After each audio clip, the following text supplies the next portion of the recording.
কড়াইটা রান্না করতে করতে পুড়ে গেল। আমি পনিরটা ভেজে নেব।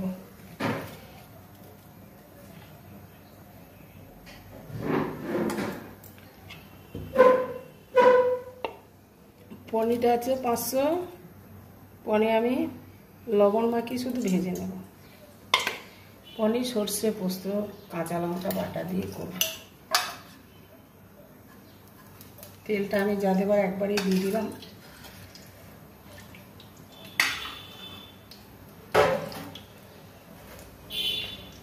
সর্ষে আর পোস্ত বেটে নিই। সাদা সর্ষে 1 চামচ আছে, তারপর পুরোটাই পোস্ত আছে। পনিরটা দিয়ে দিচ্ছি।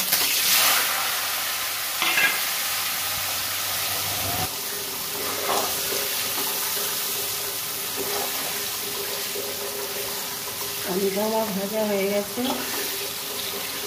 মোনা নিয়ে যাও,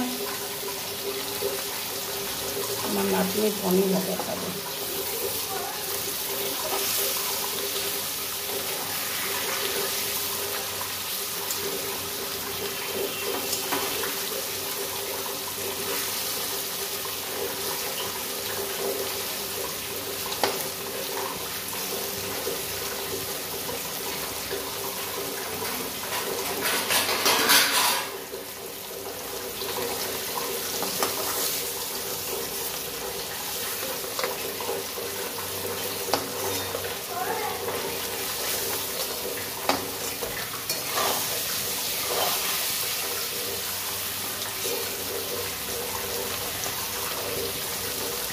নাও নিয়ে যাও, যেমন আজকে ভাজা খাবে।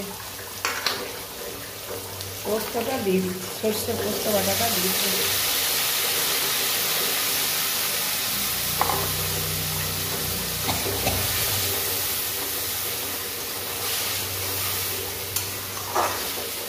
এটা ভাত, রুটি, পরোটা যাই খাবে, দারুণ খেতে লাগে। ওই জন্য পোস্তটা বেশি দিই আর সর্ষে বাটাটা কম। সর্ষেটা যদি 1 চামচ দিই আর পোস্তটা আমি মানে সে 50 প্যাকেটে 1 প্যাকেট দিয়ে দিই, 50 গ্রাম। খেতে দারুণ লাগে। দেখবো লবণ হয়েছে নাকি। ঠিক আছে,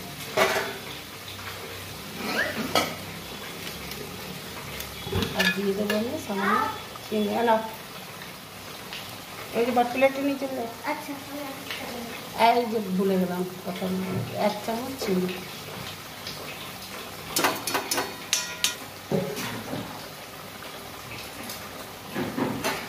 কাঁচা লঙ্কা বাটা দিয়েছি, ঝালও হয়ে গেছে, ভালোই লাগছে।